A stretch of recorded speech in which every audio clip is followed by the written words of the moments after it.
Assalamualaikum warahmatullahi wabarakatuh.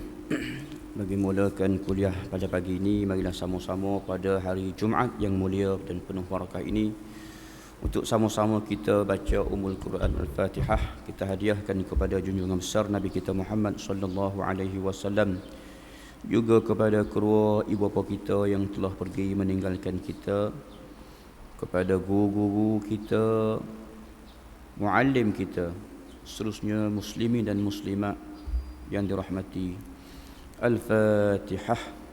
A'udzubillahi minasyaitonir rajim. Bismillahirrahmanirrahim. Alhamdulillahirabbil alamin.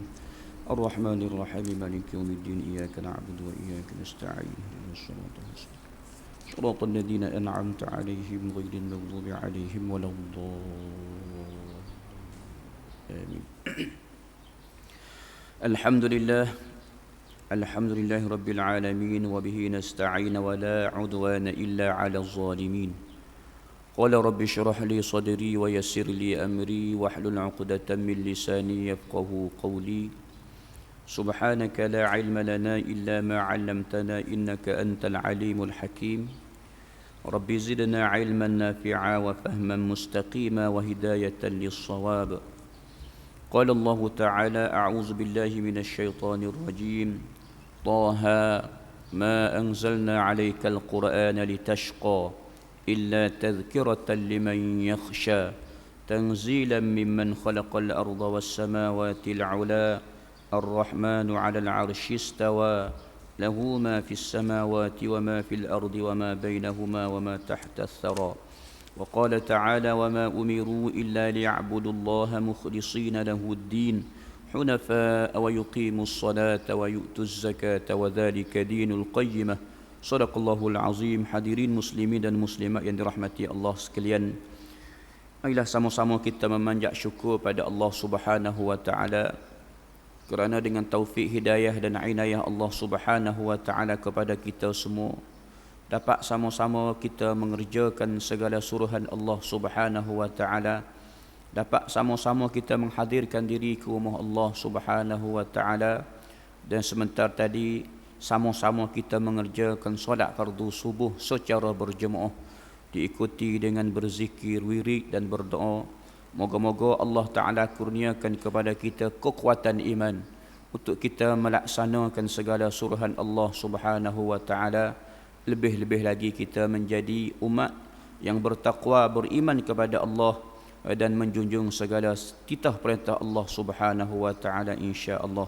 Hadirin muslimin dan muslimat yang dirahmati, pagi ini kita menyambung kembali daurah ataupun pengajian kita untuk kita sama-sama mengingatkan diri kita dalam peristiwa yang agung ini, yang mana kitab yang kita bicara ini berkaitan dengan Isra dan Mi'raj, dan banyaklah pengajaran-pengajaran dan istimbat yang kita dapat ambil supaya kita jadikan kehidupan kita ni bertepatan dengan ajaran Nabi sallallahu alaihi wasallam, mengikuti landasan agama yang ditetapkan oleh Allah Subhanahu wa taala.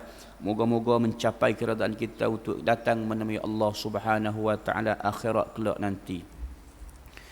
Pengajian kita pada pagi ini iaitu pada muka surat 15. Kita berhenti malam kemarin tu. Bismillahirrahmanirrahim. Qala al-musannif rahimahullahu ta'ala wa nafa'ana bi'ulumihi fid darain. Amin ya rabbal alamin. Tak kala mana Nabi sallallahu alaihi wasallam melepasi dan berada ke langit yang ketujuh, yang mana bertemu baginda Nabi sallallahu alaihi wasallam dengan seorang rasul dikatakan datuk kepada kita, yang mana Nabi Allah Ibrahim alaihi salam yang berada dan berjumpa dengan baginda Nabi sallallahu alaihi wasallam iaitu ke langit yang ketujuh. Setelah mana Nabi melepasi langit pertama, kedua, ketiga, keempat, kelima, keenam dan tujuh, semua itu Nabi-Nabi yang berada pada langit yang pertama baik hingga sampai kepada ketujuh, semua mengucap salam sejahtera kepada Nabi dan juga Nabi ucap salam sejahtera kepadanya. Dan bukan setakat ucap salam, bahkan sambil berdoa kepada Nabi supaya dianugerahkan, supaya dikurniakan kemuliaan dan rahmat kepada junjungan besar Nabi kita Muhammad sallallahu alaihi wasallam. Maka sama-samalah kita perbanyakkan untuk berselawat dan mengingati kepada junjungan besar Nabi kita Muhammad sallallahu alaihi wasallam, kerana mengingati baginda Nabi merupakan satu tuntutan bagi kita selaku umat Nabi sallallahu alaihi wasallam. Berselawatlah banyak-banyak.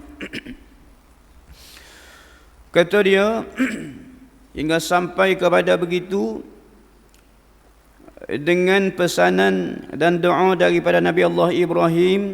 Bahkan Nabi Ibrahim sempat mengajar dan wasiat kepada Nabi supaya perbanyakkan umatmu supaya bernanam, bertanamlah dengan tanaman syurga.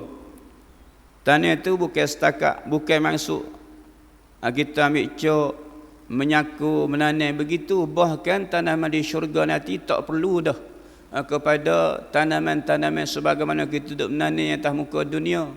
Kerana akhirat kelak tanaman-tanaman yang merupakan amalan-amalan soleh yang baik untuk kita jadikan sebagai bekalan kita, diibaratkan sebagai tanaman, iaitu dengan perbanyakkan bacaan ataupun amalan-amalan khususnya bagi kita dengan ucapan la haula wala quwata illa billahil aliyil azim. Itu antara tanaman syurga.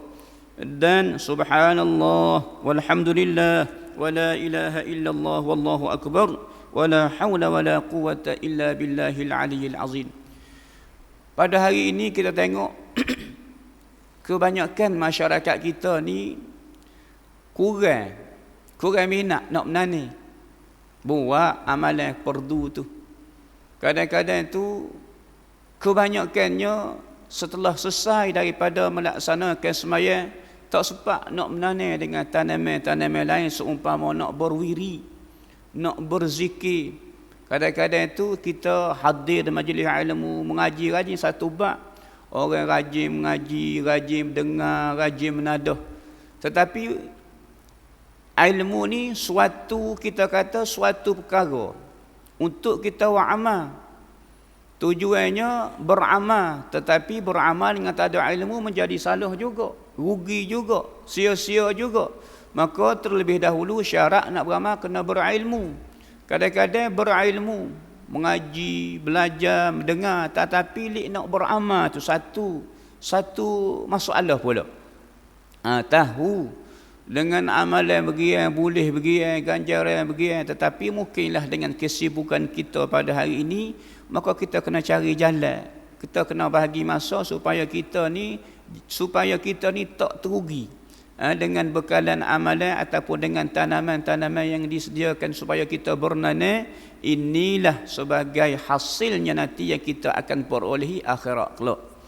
Maka jangan kita lepas peluang, jangan kita dengan kesibukan hari ini yang banyak sangat, masa kita terkurang, maka pandailah kita bagi-bagi masa cara mana kita nak atur jadual kehidupan kita supaya kita beramal dengan ilmu, beramal dengan melaksanakan segala perintah-perintah Tuhan, beramal dengan kita baca dengan cara dengan zikir, dengan wirid doa ataupun wirid-wirid tertentu yang diajarkan oleh Nabi sallallahu alaihi wasallam dan bagainya. Tu kalau orang ambil tarekat pula, dia ada wirid, mendisiplinkan wirid-wirid awradut tariqah pula, bacaan lepas semayangnya ataupun lepas subuhnya ataupun lepas asar dan malam dan seumpamanya pula. Tu kalau tak kita kata wirid biasa, paling-paling tidak lepas semayang ada bacaannya, paling-paling tidak dengan wirid-wiridnya, dengan ayatul kursi, dengan tasbih 33-nya, subhanallah, alhamdulillah, Allahu akbar, kalau tak saya tahlil pun. Sebab benda ni menjadi amalan yang diajarkan oleh baginda Nabi, supaya kita ni adab-adab kita lepas semayang begitu cara dia, supaya kita ada kekuatan rohaniah, kekuatan iman sebagai benteng benteng untuk kita hadapi dengan cubaan, dengan ujian-ujian di luar sana. Kalau seandainya kita tidak ada benteng, nipis menyebabkan iman kita, menyebabkan kita mudah terpedaya dengan gangguan dan tipu daya syaitan dan iblis. Maka amalan tak nanti kau pelik-pelik, tak nanti kau kita kata amal lagi tapo situ tapo sini, bahkan amalan yang diajar ditinggal oleh Nabi sallallahu alaihi wasallam mencukupkan diri kita untuk sebagai benteng kita, sebagai bekalan dan tanaman kita untuk kita menuju ke hari akhirat. Noknya istiqamah. Sebab itu kata-kata hukama, al istiqamatu khairun min alfi karamatin. Istiqamah dalam satu-satu perkara. Gapo dia istiqamah ni? Melazimi, tetap atas satu-satu perkara. Kalau kita biasa buat amalan ni, buat sama-sama supaya amalan ni yang berterusan. Tidak kata kau buat hari ni je, esok lusa terlupa dah. Buat tika-tika je, ketika-tika tak buat dah. Maka kalau hak melazimi berterusan amalan tu walaupun sedikit, tetapi dia terlebih baik daripada 1000 karamat. Itu sebenar keramat-keramat tutup wali, keramat orang-orang soleh ni, dia buat satu-satu perkara melazimi sama-sama, dapat karamat lah. Itu antaranya. Dan kemudiannya kemudian kata dia, maka keluarlah ia, dan keluar ia daripada warnanya suatu, yakni bersih ia sedikit. Kemudian maka masuk pula ia pada sungai yang lain. Maka mandi ia di dalamnya dan keluar ia daripadanya, maka bertambah bersih pula daripada dahulu. Ini satu gambaran yang ditunjukkan kepada baginda Nabi sallallahu alaihi wasallam, satu kaum.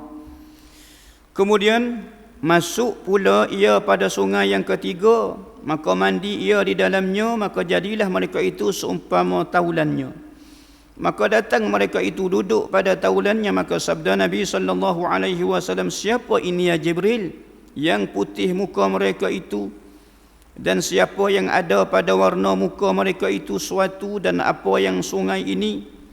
Maka jawabnya dengan kata Jibril, adapun segala mereka yang putih muka mereka itu, maka iaitulah kaum yang tiada memakikannya, yakni tiada menyempurnakan iman mereka itu dengan zalim, yakni dengan maksiat.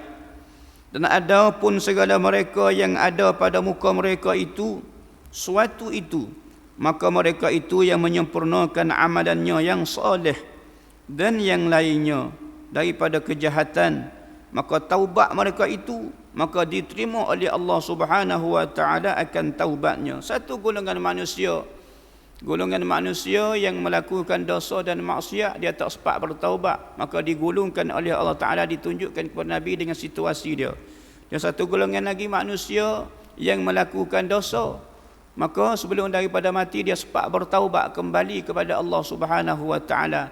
Tuhan tunjuk juga kepada Nabi golongan manusia yang malu, dia asal daripada keadaan dia yang kurang baik, tetapi setelah begitu dia masuk ke sungai, dia mandi, dia bersih, dia naik, sehingga segala kekotoran yang ada pada wajah dia yang sebelum tu nampak bersih, berseri-seri. Begitulah diibaratkan kepada kita hamba manusia ni, tak sunyi siapa-siapa pun daripada melakukan dosa dan maksiat. Wa'amu tuan-tuan sahabat, oleh kerana kita manusia biasa, tiada sebarang sifat maksum kecuali Rasul alaihi wassalatu wassalam. Mereka itu bersifat dengan maksum. Apa sifat maksum? Mereka terpelihara daripada melakukan sebagai dosa kecil dan juga dosa besar. Kita tak sunyi daripada melakukan dosa. Kalau tidak hak besar pun, hak kecil kita buat. Dibimbangi takut melakukan dosa besar. Maka dalam agama kita, dia minta supaya kita ni sentiasa istighfar dan memohon keampunan daripada Allah Ta'ala. Oleh kerana kadang-kadang dosa kita, kesalahan kita, dosa kita tahu. Ada hak kita tak tahu. Ada kita khabar, ada kita tak khabar. Ada sekadar dengan terang-terang, ada kadang-kadang itu dengan secara tersembunyi. Apabila kita memohon kepada Allah Subhanahu wa Ta'ala dengan istighfar, dengan permohonan, maka diampunkan segala dosa kita. Seumpama istighfar kita duk kata sama tu lah, astaghfirullahalazim alladzi la ilaha illa huwal hayyul qayyum wa atubu ilaih, ataupun astaghfirullahalazim li wa liwalidayya wa li jamil muslimin wal muslimat. Semua tu antaranya permohonan kita yang kita ucap berkali-kali itu supaya Allah Ta'ala ampun dosa kita, hak kita tahu, kita tak tahu, dosa sembunyi, seterang-terang, besar, kecil, semua. Kalau kita istighfar, peluang yang ada pada kita sewaktu kita berada atas muka dunia ni, insya-Allah dengan harapan kita serta dengan syarat-syarat taubat 3 perkara tu kita buat, diampunkan segala dosa-dosa kita yang lalu. Mungkin ada keperluan semaya yang kita tak sempat kita tunaikan semasa zaman muda, ambil je umur 15 hingga sampai ke habis waktu usia kita. Mungkin waktu tu kalau orang zaman dulu, ataupun boleh dikatakan sebahagian besar kita ni, kalau masuk umur 15 tu jarang budak sangat yang lekat erat dah dengan semaya, tak mipak, tak tinggal. Kita semua ada ni, kita boleh jamin ke ambil umur 15 Allah Ta'ala start wajib hukum taklif atas diri kita umur 15 mula hingga sampai ke lah ni tak mipak sahabut semaya kita. Jadi kalau bahasa alhamdulillah, kalau bahasa tak mipak tak apalah. Jadi kalau seandainya ada termipak, maka kita mohonlah istighfar banyak-banyak, minta taubatlah kepada Allah supaya diampunkan dosa kita hak yang tersalah, sama ada tertinggal dengan terlupa, wa emo tertinggal dengan sengaja, pisah ditinggalkan. Waktu tu maklumlah kita tak tahu lagi, jahil lagi, tak tahu segala hukum hakam lagi. Tapi nasbah taklifiyah, Allah Ta'ala taklif dah kepada kita.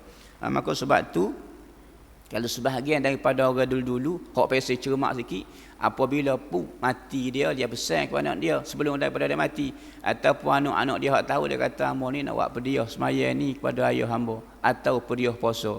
Dia hak sabit dengan nah asalnya pediah puasa, ada nah qat'ilah hadis. Adapun pediah semaya bagi orang mati di atas jalan kiaskan dengan pediah puasa, maka dibuat juga sebagai usaha kita bagi keluarga nak bantu mana kata ikhtiar kepada orang tua, ibu dan ayah kita hak mati. Maka anak hak tahu mengaji sikit cara-cara ni, walaupun tidak menjadi kewajipan atas anak, buatlah dia sebagai pediah semaya atas diri ayah dia. Kalau ada kemampuan dia buatlah semaya ayah dia mati, umur berapa, ulama kira biasa kalau di pondok-pondok dia buatlah kaedah ni. Ini walaupun tidak menjadi kewajipan, walaupun tidak ada nah yang sahih atas kata pediah semaya itu, atas jalan kiaskan dengan nas yang sabit mana kata pediah puasa itu, maka dia buat juga. Piti tak ada, umur kita kata umur 70, tolak 15, jadi 70 tolak 15 kita kata jadi 55 tahun.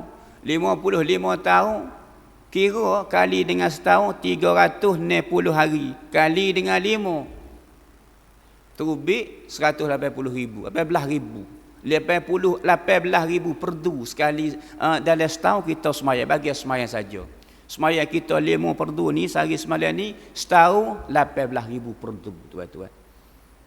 Maka dia kira pula lah, 1 perdu bersamaan dengan 1 cupuk. Maka sebab tu timbulnya atas 2 orang paling tidak dia kira tolak berah. Sedekah bagi yang pertama cari biasanya buat di pondok sebagai orang asnah ataupun tok pakir, diistilahkan orang duduk pondok tu, maka dia buat tolak antara berah untuk mengurangkan kos tu.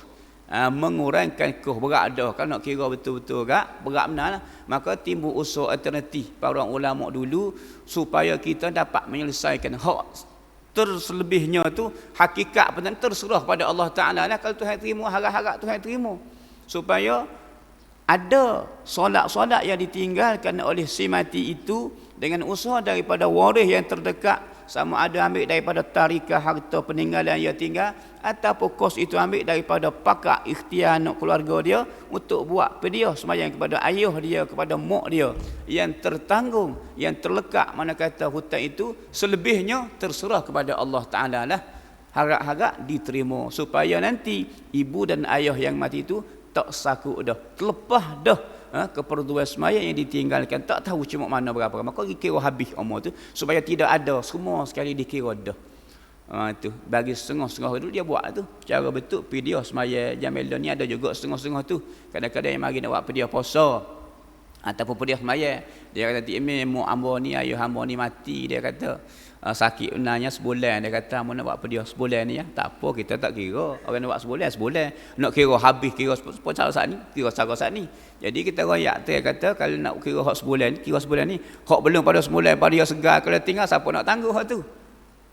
Jadi sebab tu setengah sebahagian daripada ulama dulu-dulu, tok guru dulu, orang kampung kita dulu, dia buat dia ambil daripada umur dia mati katakan 70 atau lah umur 15, jadi 55 tu kira habis licin. Jadi dalam tempoh usia tu kira dengan berah ni, walaupun berah segun ni tolak berkali-kali minta tolong orang ikhtiar. Jadi mana kata ikhtiar mengirakan bersama satu perdu bersama satu cupok. Kalau satu hari puasa yang ditinggalkan bersama satu cupok, tu mana kata kali pula dengan usia dia pula tu mana kata banyak benar. Kalau nak waktu biik nak wayakoh betul-betul menyebabkan ada sampai puluh ribu nah, bunyi puluh ribu hak nak buat pediah lek dia tempat kelik kanjang pula ambil pitih di mana, dia kata. Sebab itulah timbul alternatif ulama tolak walaupun kos sikit kira seumpama 10 ribu dah tu jiji makruh tu.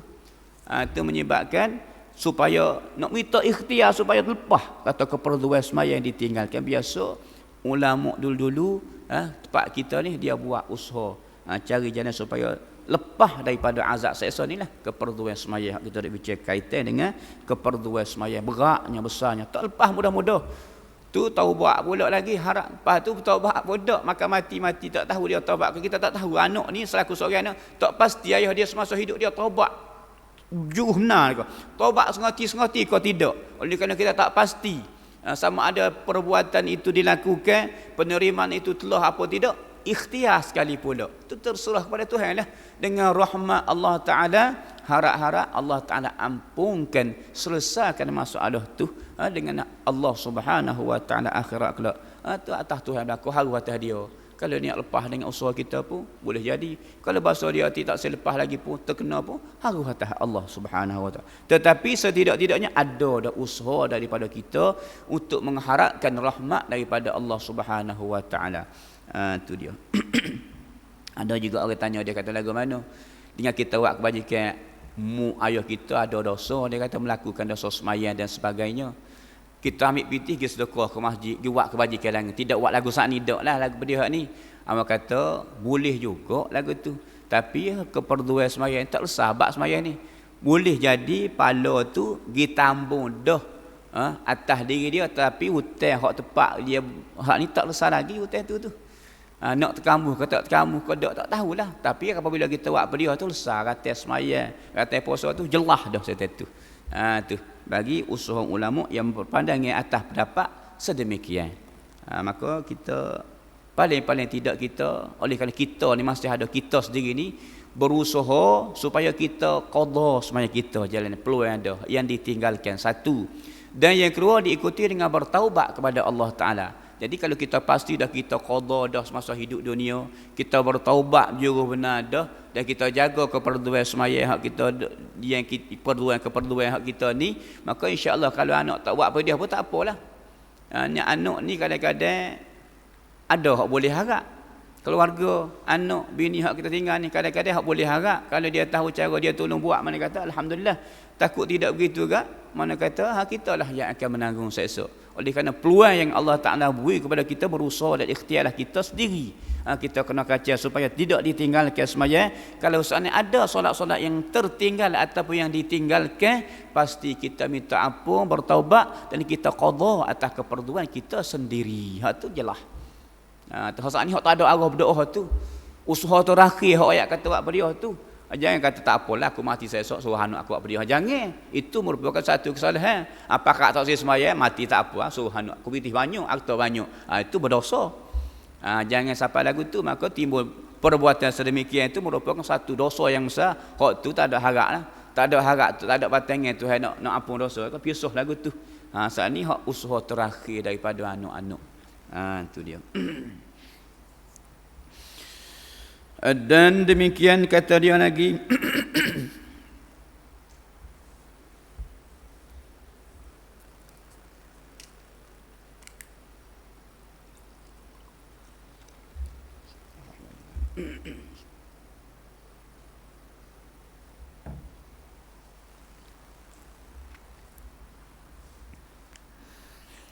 Tak kala begitu, adapun segala mereka, kata dia, yang menyempurnakan amal soleh mereka daripada segala kejahatan dan bertaubat serta diterima oleh Allah Subhanahu wa taala akan taubatnya, maka dibersihkan, ditunjukkan kepada Nabi gambaran satu orang manusia itu menjadi bersih, yang asalnya hitam, yang asalnya penuh dengan kekotoran pada tubuhnya, sehingga dia masuk ke dalam sungai, lalu Allah Ta'ala tunjukkan, lalu dia mandi, tunjukkan bersih semula, berseri-seri muka dia. Itu gambaran segala dosa yang telah dilakukan diampunkan oleh Allah Ta'ala dengan rahmat Allah Ta'ala yang maha luas.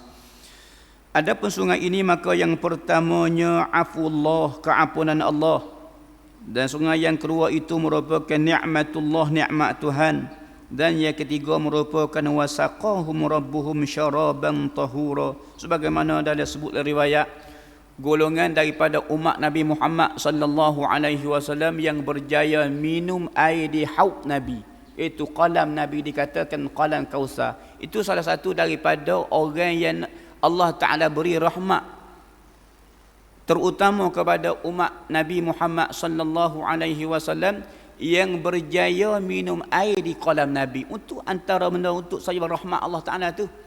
Kalau bahasa kita mudah-mudah tak orang dapat syafaat daripada Nabi. Tidak semua manusia yang berjaya akhirat kelak dapat minum air daripada qalam Kausar, dikatakan qalam Nabi itu. Itu sebahagian daripada umat yang berjaya situ, tu antara proses penghapusan dosa. Bentuk-bentuk rahmat Allah Ta'ala nak beri kepada kita, dan syafaat daripada junjungan besar Nabi, kemuliaan Allah Ta'ala kurniakan kepada dia untuk umat-umat. Betapa Nabi ni caknanya, sukanya Nabi kepada umat-umat dia, ingatnya Nabi sallallahu alaihi wasallam kepada umat dia, nak tolong supaya umat yang ramai ini tidak menuju ke neraka Allah Subhanahu wa taala. Beberapa proses, beberapa perkara, betul-betul syafaat yang dilakukan oleh baginda Nabi sallallahu alaihi wasallam. Hak lepas mari dah 70,000 yang masuk syurga dengan tanpa hisab, dan ditambah dengan 70,000 dan ditambahkan setiapnya dengan 70,000 lagi. Itu antaranya. Dan sabit dalam sebuah riwayat, siapa-siapa yang banyak mana la ilaha illallah Muhammadur Rasul, arti tahlim ngati dia tu. Ulama kira dulu dia kata sekati 2 laksa. Kira-kira cuma mana angka tu, itu istilah dulu. Itu setidak-tidak 70,000 dalam dada kita, kita mengati la ilaha illallah Muhammadur Rasulullah, dapat kita buat tebuh dengan api neraka. Seandainya kita dosa banyak, terlekat kita daripada, terhalang kita daripada masuki ke neraka, untuk masuki syurga, yakni menuju ke neraka. Jadi kemudian dicek amal-amal kita, antaranya kalau seandainya kita pernah rati ucap la ilaha illallah sebanyak mana? 70,000. Itu kemuliaan sabit suku pula, arti dapat kita buat menebuskan api neraka dengan rahmat Allah Ta'ala. Maka sebab tu jangan kita malas lah.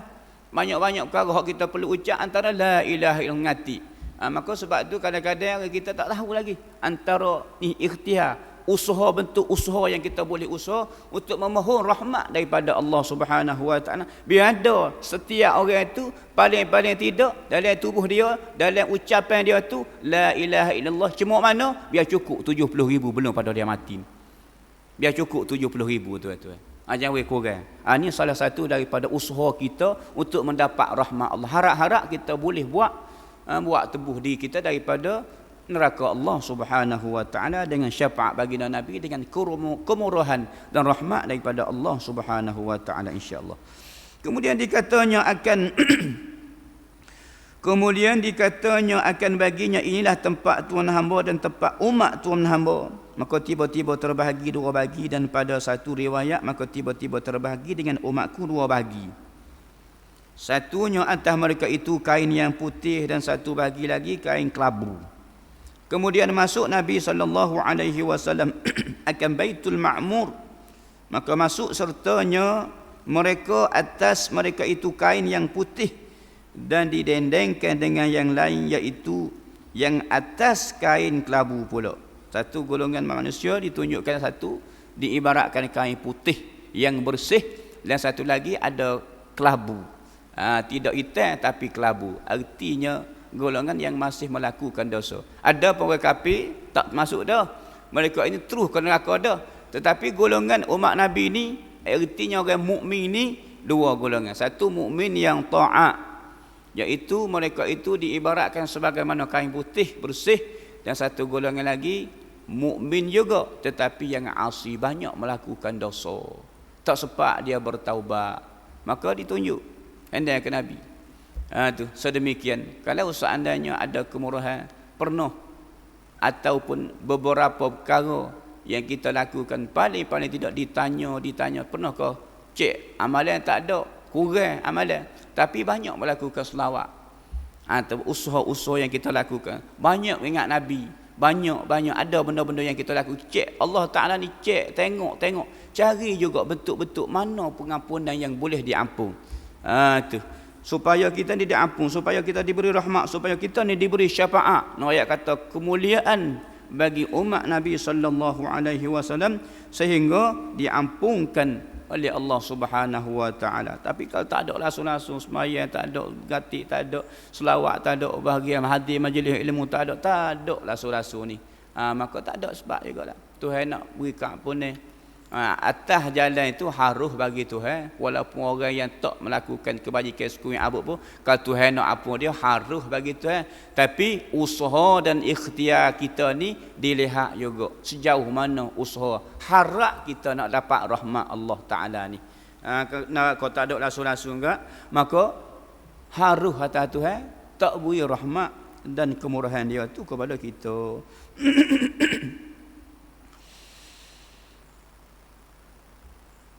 Maka setelah masuk Nabi sallallahu alaihi wasallam, setelah mana lepas daripada langit ketujuh, masuk kepada Baitul Ma'mur.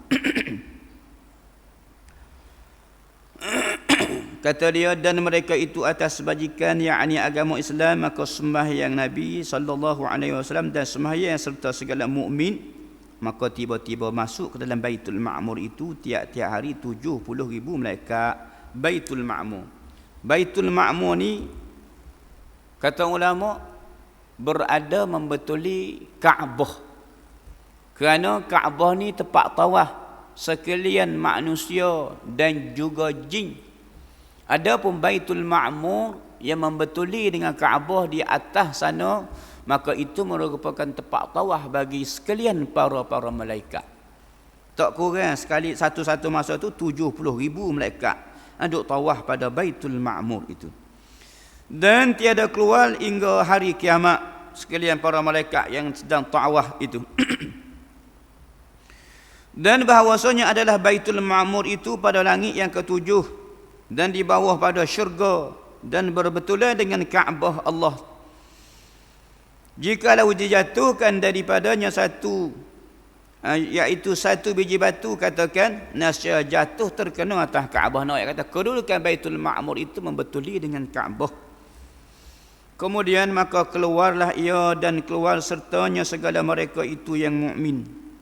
Kemudian dibawa pula bagi Nabi sallallahu alaihi wasallam dengan bejana, yakni dengan 3 gelas. 3 bekas, 3 gelas daripada minuman, kerana sekali lagi Nabi merasa haus dan dahaga. Haus dan dahaga berjalan daripada Masjidil Haram ke Masjid Aqsa, sekali didatangkan dengan minuman. Itu Nabi memilih minuman yang asal daripada fitrah, yang dikatakan susu, dan berjalan pula naik mi'raj, menaik daripada tangga bermula daripada Masjid Al-Aqsa sehingga kepada Sidratul Muntaha, sehingga sampai kepada Baitul Ma'mur. Sebelum Sidratul Muntaha itu Nabi didatangkan pula dengan minuman, katanya 3 minuman 3 gelas minuman, iaitu Nabi pilih salah satu daripadanya yang berisi susu.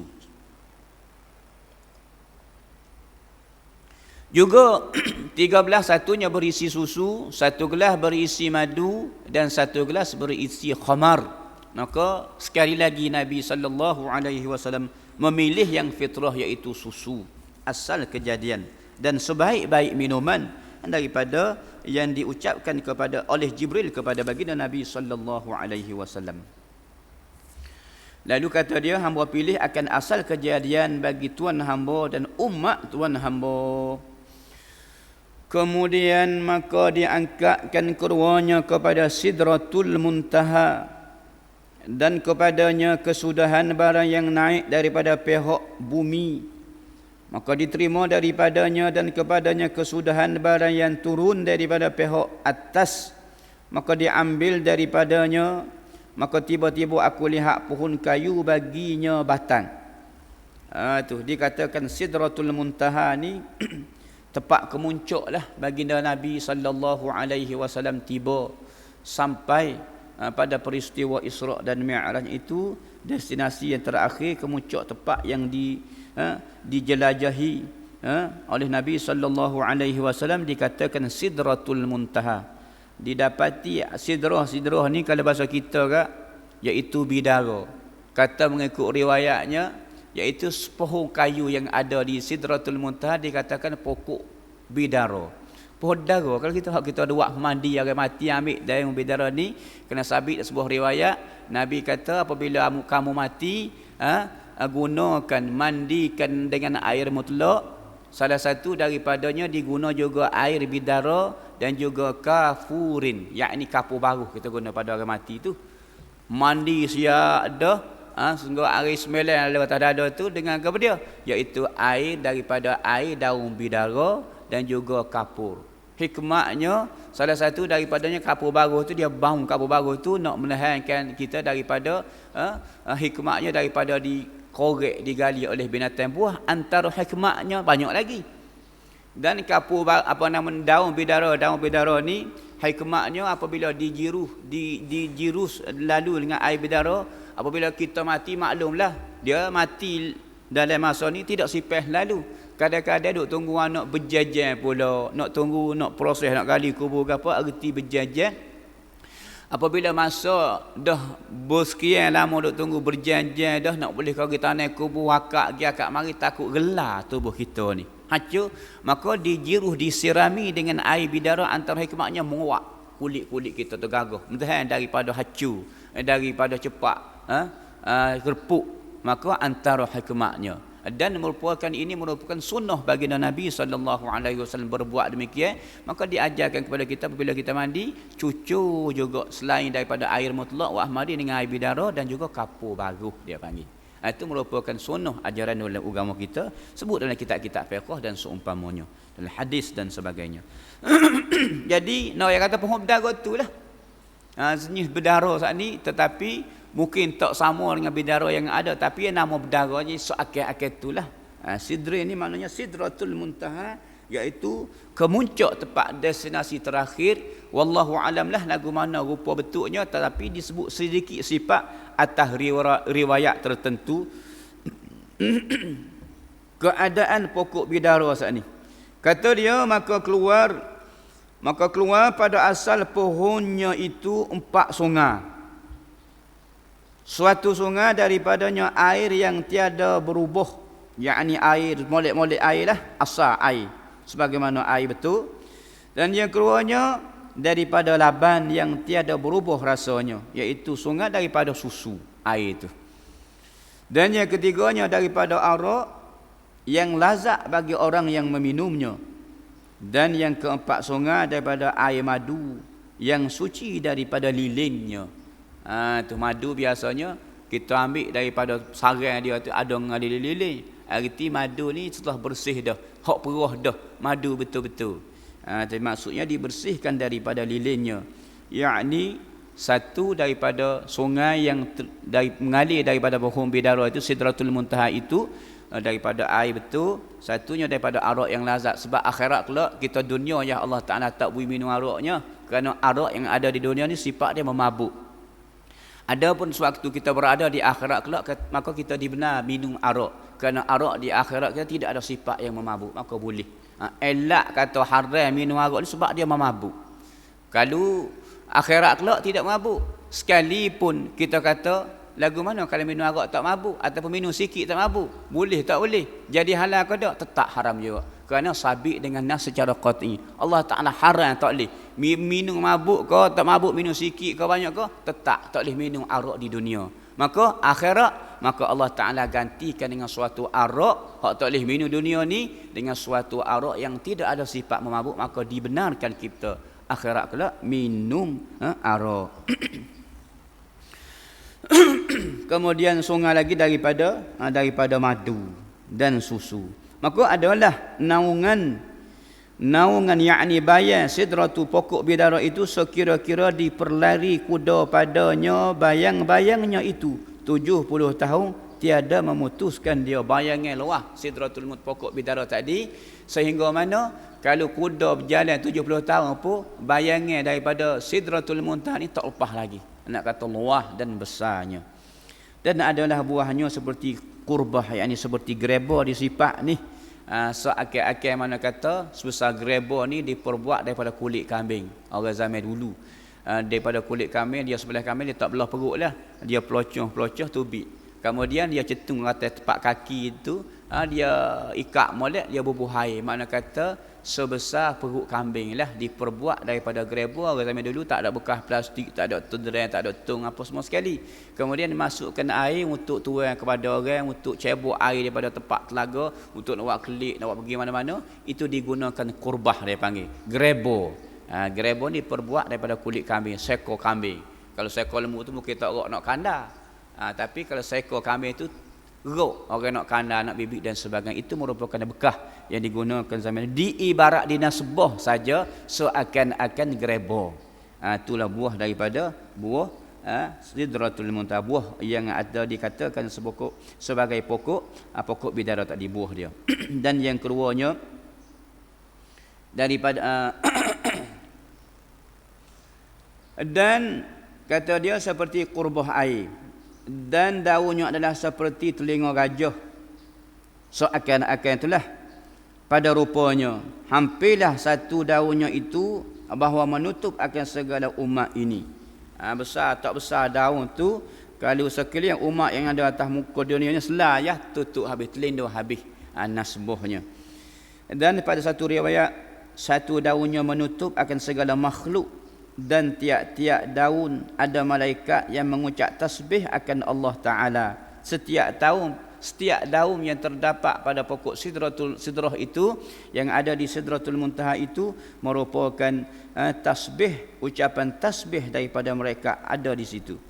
Maka berbalik-baliklah ia warnanya dan bersalah-salahan apa, maka tak terkala berbalik-balik daripada pekerjaan Allah Ta'ala, yang turun barang yang berbalik-balik dan berubah-ubah dan berpaling-paling, maka jadi yakut dan zabarjat dan lainnya. Arti bergerak pokok tu duduk melama-lama tu ada hikmat Allah Subhanahu Wa Taala dengan kemuliaan ciptaan kejadian Tuhan macam-macam. Antaranya ada permata yakut, zabarjat, marih mata molek tu daripada situlah mungkin luruh turun ke bumi ni, mungkin daripada luruh daripada kita kata mata ni maha nilaian bagi manusia. Kalau zamrud tu puluh-puluh ribu hak moleknya. Tu delemonya macam-macam. Itu merupakan perhiasan. Perhiasan dunia yang Allah Ta'ala kurniakan kepada kita. Akhirat kita mempunyai juga. Terdapat juga batu-batu permata seumpama ditatahkan sulam tangga yang mana Nabi Mi'raj itu ditatahkan daripada permata-permata yakut, zabarjat dan sebagainya. Perhiasan ini padang kita kata bergo pun kerana akhirat terdapat banyak-banyak perkara sebagai mana kita kata halwa mata perhiasan dunia, dan juga menjadi perhiasan lebih cantik lagi di akhirat seumpama mata delima, mata zamrud. Padanglah kita kata atas dunia hari ni pun mahadah nilaian di sisi Allah Subhanahu Wa Taala, di sisi kita manusia ada nilai.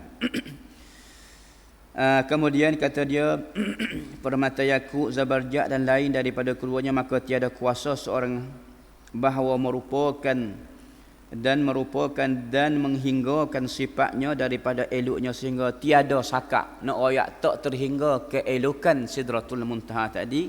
Dan adalah pada cawangan beberapa belakang daripada emas, dan tiba-tiba adalah pada asalnya 4 sungai pula, 2 sungai tersembunyi dan 2 sungai yang nyata.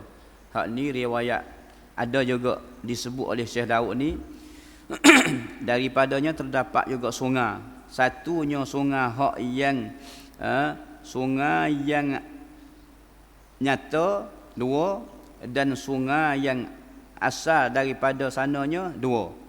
Maka sabda Nabi SAW, apa sungai ini ya Jibril?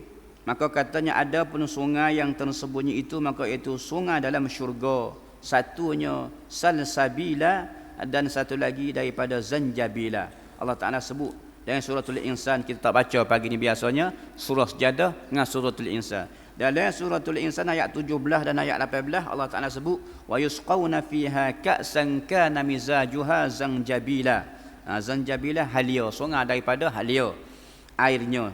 Dan satu lagi ainan fiha tusamma salsabila. Ini nama bagi mata air ataupun yang mengalir daripada sungai daripada syurga, nama dia salsabila. Kadang-kadang orang tok nama anak ni, ambil nama sempena air mengalir daripada syurga. Tok nama anak perempuan biasanya dengan nama salsabila. Zanjabila jarang orang tok. Tu salsabila tu ada. Ada orang tok nama anak dengan nama salsabila. Maka di sungai yang zahir itu pula, iaitu sungai Nil di Mesir dan sungai Furat di Iraq. Itu mungkinlah dengan kerahmat Tuhan cipta sungai yang luas antaranya di dunia ni. Sungai masyhurnya sungai Nil di negara Mesir. Panjang sungai Mesir, amo telah siapa pergi mengaji, amo tengok sungai Nil di negara Mesir ni airnya tawar. Air tawar sebagaimana sungai kita, tidak kata air masin juga, tetapi ada dia menembusi ke laut juga. Sungai ni salah satu daripada ciptaan Allah Subhanahu Wa Taala lah.